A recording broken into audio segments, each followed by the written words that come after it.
Okay, and I'm going to break off a small piece of the sugar paste. I'm just going to roll it in my hand into like a ball and then into a little bit of a sausage. And I'm going to start pressing this in. Now you can see I've taken quite a bit off. I'm not using a huge amount of paste.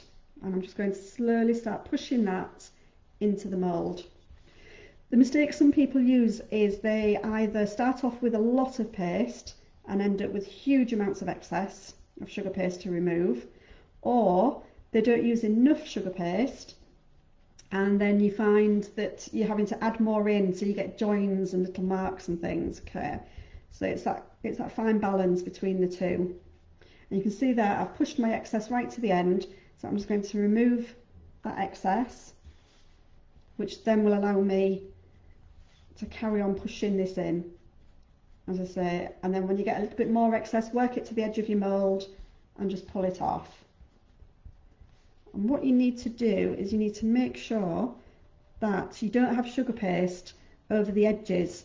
So say for instance there, if I just push that over, you can see there the sugar paste is over the edge of the mould, of the design. So you need to pull that back in and you need to be able to see all the little bits of the mould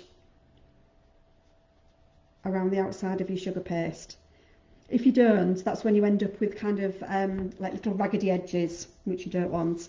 Again, with that head there, I think it's just a little bit too much, so I'm just gently prising a bit off with my thumb. As you can see, it was only a little bit, but all of that, it does help to give you a neater finish to your mould. Okay. Now, sometimes, I'll do a disclaimer in advance, sometimes with this mould you do find it's tricky to get out in one piece, okay? So if I'm struggling with this, what I'll do is I'll pop it in the freezer, that's another good tip. But I'm just going to try, we'll see if it comes out first time. And all I'm doing is I'm just flexing the sides of the moulds, and can you see it's lifting away from the paste there? You've got to be patient, okay, especially with these deeper moulds. Keep flexing, keep flexing. You can see that foot's almost out, it's like giving birth. The head's out, the feet are out, there we go, and it just pops straight out there.